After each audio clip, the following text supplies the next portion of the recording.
Toute l'année, on teste des mini PC sur la chaîne YouTube et on sait bien que vous aimez ça. Alors on est au CES à Las Vegas, il y a plusieurs vidéos qu'on va faire sur des stands, etc. Et aujourd'hui, on est chez Geekom, la marque de mini PC qu'on a testé plusieurs fois. Exactement, on collabore parfois avec eux et leurs mini PC gamers sont à chaque fois assez intéressants. On a déjà fait plusieurs vidéos avec eux qui vous ont pas mal plu et on s'est dit que c'était l'occasion de passer sur leur stand pour découvrir les nouveaux, dont celui-là qui est absolument incroyable. Vous l'avez vu sur la miniature, vous l'avez vu, le mini PC gamer, un vrai mini PC gamer. Donc là, il est ici présenté. Alors on va le recevoir quelques mois plus tard quand il sortira, mais on a déjà pas mal d'infos. C'est vrai, il est vraiment stylé, on a même réussi à faire tourner Cyberpunk dessus. On vous le présente juste après, mais avant ça, on va quand même regarder le reste de leur gamme parce qu'il y en a qu'on a déjà testé et qui sont quand même déjà super intéressants. Voilà, je rappelle un mini PC à quoi ça sert.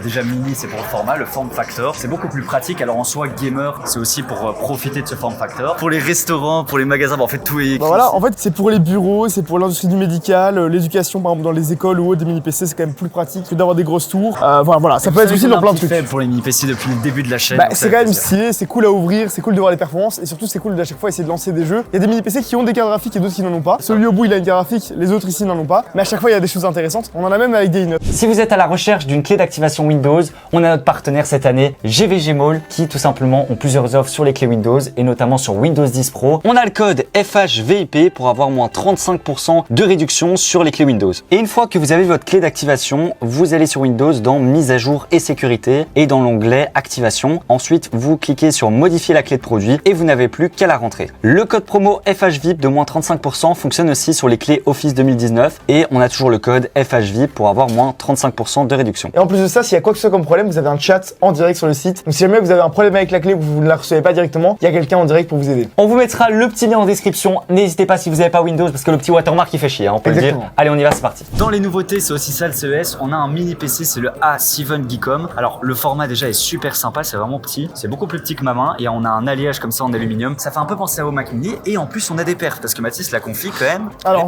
je l'ai ici, il existe en Ryzen 7 7840 HS ou alors en Ryzen 9 7940 HS. Donc franchement en termes de performance on est pas mal. On a jusqu'à 64 Go RAM avec à chaque fois des modules de 32 et en termes de connectique on est pas mal. On a pas mal d'USB ici à l'arrière, on en a deux là et deux à l'avant. On a le port jack à l'avant aussi et à l'arrière on a encore le port Ethernet, deux ports type C et deux HDMI. Donc franchement c'est assez complet. Il est vraiment complet, ça donne envie de tester avec un Mac Mini pour voir si les performances sont tout aussi équivalentes. Et ici pour le prix on est à 850 €. Alors ça peut paraître très cher vu qu'on n'a pas de carte graphique dédiée. Ouais, c'est quand même cher. De nouveau on n'est pas sur un mini PC gamer. Ici c'est un mini PC pour de la bureautique, pour aussi du montage, du traitement vidéo, etc. Voilà, est-ce que c'est cher ou pas?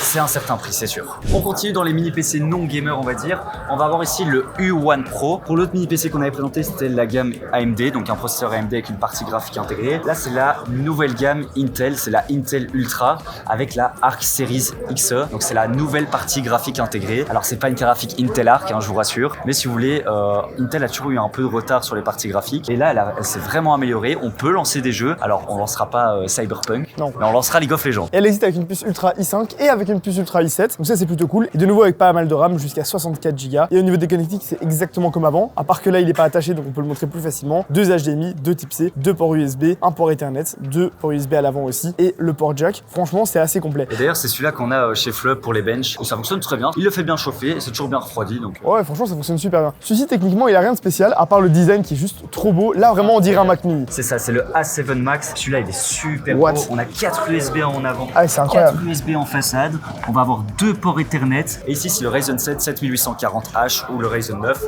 Mais de nouveau c'est vraiment le même modèle mais en plus grand. Là c'est vraiment le design qui est stylé quoi. Et ici en bout de ligne on a l'évolution du U1, c'est le U1 Max. Alors il coûte 100 € de plus, mais par contre on va avoir énormément de connectique en plus. On va avoir 4 USB à l'avant au lieu des deux qu'on avait de l'autre côté. Et on va surtout avoir deux ports Ethernet, ça peut être super utile dans certains cas. Le refroidissement aussi est un peu meilleur vu qu'il est plus haut et plus épais. Beaucoup de grilles d'aération, voilà, lui c'est vraiment le grand frère. Ah le mini PC gamer Geekom il est juste ici, alors c'est le A Pro 8 Max. C'est ça. En termes de design moi j'adore, Ouais. j'adore. Franchement l'idée est bonne, ça fait un peu futuriste. Alors il y a juste le bouton d'allumage qui est un petit peu cheap avec son contour comme ça chromé et son bouton un peu brillant. À part ça pour le reste c'est assez stylé, on a une petite grille d'aération. Ça, le petit liseré RGB. Le petit liseré RGB, les petites formes comme ça un peu futuristes, franchement très joli. Et en termes de connectique, on a 6 USB 3.2 Gen 2. Quand même. Donc ça quand même c'est assez incroyable. 2 à l'avant et 4 à l'arrière. C'est plus que sur certains PC portables. Je dis ça, je dis rien. Et on a également deux ports USB type C, un à l'avant et un à l'arrière. Le port carte SD ici. Et alors en termes de connectique pour les vidéos, c'est pas pour rien s'il y a 4 écrans là. C'est juste incroyable. Regardez avec moi. On a deux HDMI 2.0 et deux ports DisplayPort 1.4. Donc ça fait déjà 4 écrans. Et en plus avec les deux USB type C que je vous ai dit avant, on peut mettre jusqu'à 6 écrans au total. De nouveau, c'est complet. Allez chercher un PC portable gamer même très cher où tu peux mettre 6 écrans. Il y en a pas. On va avoir le Ryzen 9 8940H de chez AMD. Pas mal hein. Là aussi un processeur processeur excellent. Alors sur un processeur de PC portable, attention, mais on a quand même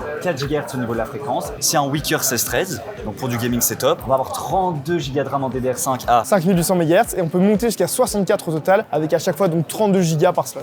Pour le stockage, on va avoir 2 emplacements de M.2 Gen 4 là aussi. C'est suffisant. Il y a déjà 2 Tera de fourni, donc c'est énorme, c'est juste énorme. Et alors pour le reste, la carte graphique, il y a une carte graphique. On a la RX 7600 MXT. C'est une carte graphique que vous ne connaissez peut-être pas, mais c'est l'équivalent d'une carte graphique de PC portable qui est d'ailleurs vraiment assez performante. La carte graphique, elle va avoir 8 Go de RAM, donc c'est plutôt pas mal pour le gaming, même très bien. On pourra jouer à la plupart des jeux. C'est une carte graphique qui est entre 75 watts et 110 watts. Là, on n'a pas pu vérifier sur ce modèle-ci, mais en tout cas, voilà, c'est une bonne carte graphique, franchement, équivalente à la 4060, un peu meilleure. C'est ça. Et ce qu'on a fait donc, c'est qu'on a quand même lancé un test. On leur a demandé de lancer Cyberpunk et on a pu lancer le benchmark. Donc c'est tous des écrans 1080p. Et sur le benchmark, on vous affiche le score maintenant. On était aux alentours de 98 FPS de moyenne. Donc franchement, on a été choqués qu'un petit PC comme ça fasse tourner Cyberpunk en 1080p avec autant de FPS. Je suis sûr qu'on peut faire bien mieux, peut-être même tester en 1440p, pourquoi pas. Si on le reçoit en test, c'est ce qu'on fera. Mais en tout cas, franchement, déjà pour un PC de ce gabarit-là, c'est très stylé. Et en plus, il est pas trop cher. Le produit sera disponible en juillet 2024, donc il faudra un peu attendre. Et on a un prix, un starter de prix, on va dire 1200 $.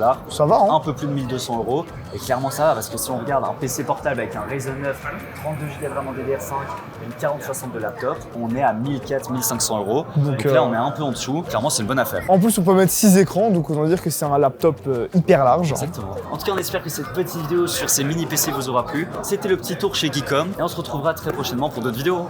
Ça arrive.